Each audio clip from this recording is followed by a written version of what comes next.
जय गुरु गोरखनाथ। ओम नमः शिवाय। मैं किस्मत नाथ।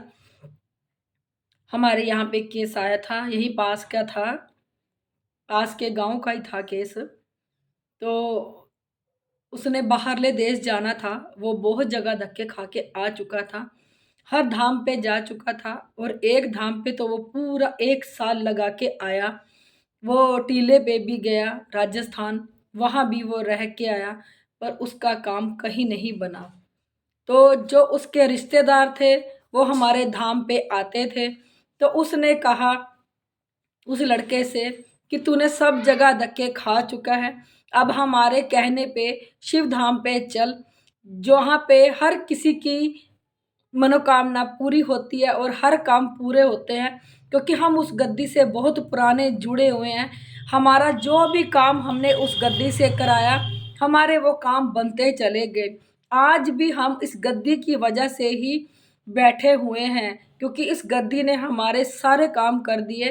क्योंकि हम भी बहुत दुखी थे, जब से इस गद्दी से जुड़े हैं हम बहुत ज़्यादा आराम आ चुका है और हम बहुत ज़्यादा अच्छे हो चुके हैं। हमारा कहना मान, तू हमारे साथ इस गद्दी पे चल।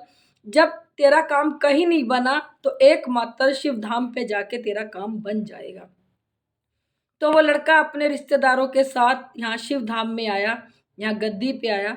तो गद्दी पे आके बैठा तो गुरुजी ने पूछा, उसने कहा कि मैंने बाहर जाना है, मुझे अमेरिका जाना है। मैंने 28 लाख रुपया भर दिया है, पर मेरा वीज़ा कहीं लग नहीं रहा, ना मेरा कोई काम बन रहा। मैं बहुत सी गद्दियों पे जा चुका हूँ, मैंने बहुत जगह धक्के खा लिए, पर मेरा काम कहीं भी नहीं बन रहा।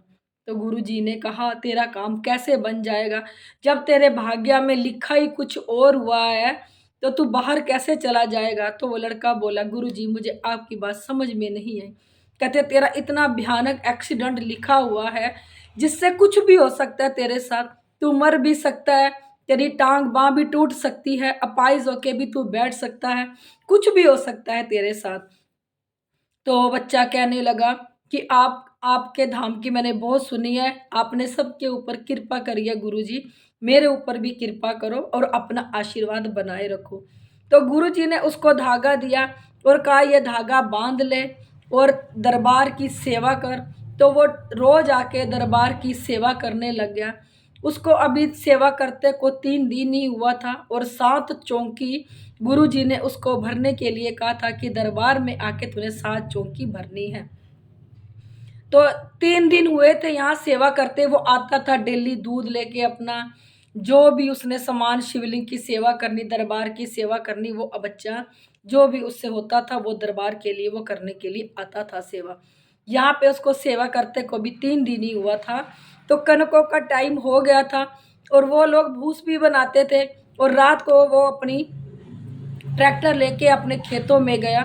जिस दिन का इंतज़ार था और वो टाइम आ गया, क्योंकि गुरुजी ने कहा था कि तेरे साथ कुछ भी हो सकता था। तो गुरुजी ने कहा था तेरा कभी भी किस टाइम भी तेरे साथ कुछ भी हो सकता है। तो वो दिन आ गया जब वो रात को ट्रैक्टर लेके जा रहा था अपने खेतों में। तो उसके ट्रैक्टर ने 3 कलाबाजियां खाइयां और वो ट्रैक्टर से उछल के, वहां पे एक खुई सी बनी हुई थी, वो उसके अंदर जाके गिर गया और वो उसका बचाव हो गया। जैसे ही वो गिरा, धागा उसके हाथ में था और उसको सफ़ेद कपड़ों में दरबार से एक दूत गया गुरुजी का, यहाँ से उसको बचाने के लिए। क्योंकि जिसके ऊपर गुरुजी की कृपा हो जाए, गुरुजी उसके लिए कुछ भी कर सकते हैं। तो वो बच्चा बच गया। वो हैरान हो गया कि ये वही दिन था जिसके लिए गुरुजी कह रहे थे कि 3 कलाबाजी उसके ट्रैक्टर ने खाई, उसके बावजूद भी उसको खरोच तक नहीं आई।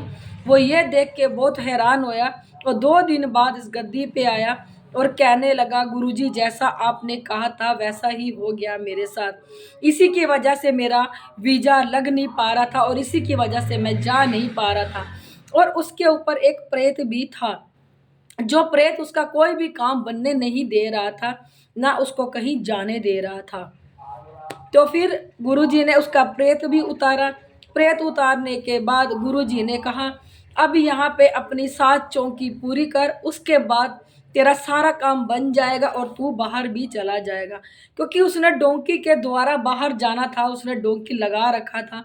तो जैसे ही उसने अपनी चौकी पूरी करी, उसका डोंकी के द्वारा वो चला गया, क्योंकि उसने डोंकी से जाना था। उसने बताया हमें कि हमने डोंकी से जाना है। तो जब वो डोंकी से गया, डोंकी से जाने के बाद जब उसका काम बन गया, वो जाके फिर वहाँ फंस गया। उसको पुलिस ने पकड़ लिया। फिर उसने अपने रिश्तेदारों के पास फ़ोन किया कि मैं बाहर पहुंच तो गया हूं, पर मैं यहाँ आके फंस गया, मुझे पुलिस वालों ने गिरफ्तार कर लिया है। अब आप कुछ करो, गद्दी पे फ़ोन लगाओ कि मेरा काम बन जाए। फिर उसके रिश्तेदारों का फ़ोन हमारे पास आया कि वो डोंकी मार के बाहर गया था, अब उसको पुलिस ने पकड़ लिया, आप कृपा करो। तब गद्दी से शक्तियाँ यहाँ गई, क्योंकि वहाँ पे यीशु मसीह की शक्ति ही चलती है। तो वहाँ पे यीशु मसीह की शक्ति भेजी हमने वहाँ पे। तो उस बच्चे को जेल से निकाला। हमने कहा 5 दिन में वो बच्चा जेल से बाहर निकल के आ जाएगा। वही बात हुई, वो बच्चा जेल से निकल के आ गया। जब वो यहाँ से बाहर जाने के लिए गया, तो वो गद्दी पे सूख के गया था कि गुरुजी जैसे ही मैं बाहर पहुँच जाऊँगा, जो भी मेरी पहली तनख्वाह होगी मैं इस दरबार को दूंगा। उस बच्चे ने ये कहा। तो वो बच्चा जब जेल से छूट गया और वो वहाँ पहुँच गया अमेरिका में, तो उसका कॉल आया कि मैं सही सलामत अमेरिका पहुँच गया हूँ। अब मैं अपने रूम पे बैठा हुआ हूँ। अब मेरी जो भी तनख्वाह आएगी, पहली जितनी भी बनेगी, मैं धाम के नाम पे दे दूँगा। तो वो बच्चा सही सलामत अमेरिका पहुँच गया और उसकी तनख्वाह भी आ गई, सब कुछ आ गया। अब कई महीने बीत चुके हैं, पर उसने दरबार के लिए ऐसा कुछ भी नहीं किया। हम नहीं मांगते, गुरुजी इन चीज़ों के भूखे नहीं हैं, पर कहते हैं जिस दरबार से तुम्हारी जान बख्शी गई और तुमने इतनी जगह जगह धक्के खाए और तुम्हें उस गद्दी ने बाहर पहुंचा दिया, पर गुरुजी ने ये नहीं कहा कि तुम मेरे पे ये सूख के जा कि मेरी पहली तनख्वाह आएगी मैं दे दूंगा। गुरुजी कहते हैं मैं श्रद्धा का भूखा हूँ, मैं भाव का भूखा हूँ। पर कहते हैं जहाँ पे तुम लोगों को सूखना सुखी है, तो वो सूखना देनी भी पड़ती है। देखो ये तो आप सब लोगों को पता होगा, जिस भी धाम पे जाके, जिस भी तीर्थ स्थान पे जाके आपने कुछ सूखा होगा, तो वो आपको सूखना देनी भी पड़ती है। कहते हैं अगर परमात्मा देना भी जानता है, तो परमात्मा लेना भी जानता है। तो देखो हमने तो देखो उस बच्चे को कुछ नहीं कहा, ना हमने उसको कुछ बोला।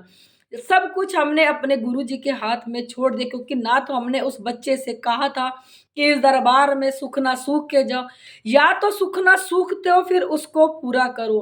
क्योंकि जो भी यहाँ सूखना सूखेगा और वो सूखना तुम लोग बाद में पूरी ना करो, तो देखो उसका देना तो आप लोगों को देना ही पड़ेगा। पर उस बच्चे को समझ नहीं आई, ना हमने उस बच्चे से कभी कहा, ना हमें कहने की ज़रूरत पड़ी। मैं सब लोगों को यही कहना चाह रही हूँ कि अगर आप लोगों ने कोई सूखना सूखी है, तो आप लोगों ने वो सूखना उतारी भी होगी। अगर कोई सूखना आप लोगों से नहीं उतरती, तो वो आप लोगों के ऊपर ही भारी पड़ती है। फिर आप लोगों को याद आता है कि हमने ये चीज़ सूखी हुई थी, हमारे ऊपर ये सूखना भारी हो रही, चलो ये सूखना दे के आए।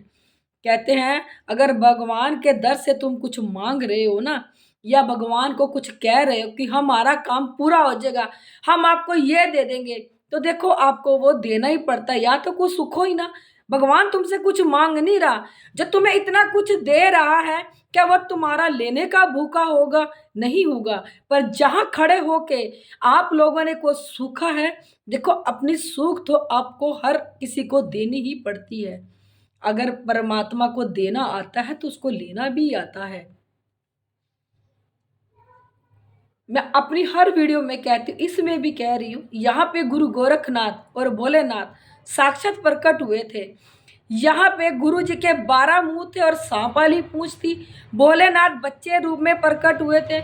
यहाँ पे हर सूक्ष्म से सूक्ष्म चीज को देखा जाता है, जो हमारी बॉडी में रम जाती है, जो हमारे खून में रम जाती है, जो हमारी नसों में जाके बैठ जाती है और हमारे खून को काला कर देती है, हमारी बॉडी में अनेक बीमारियां लगा देती है, क्योंकि ये सूक्ष्म चीज़ें हमारी बॉडी में अनेक बीमारियां लगाने में सक्षम होती हैं।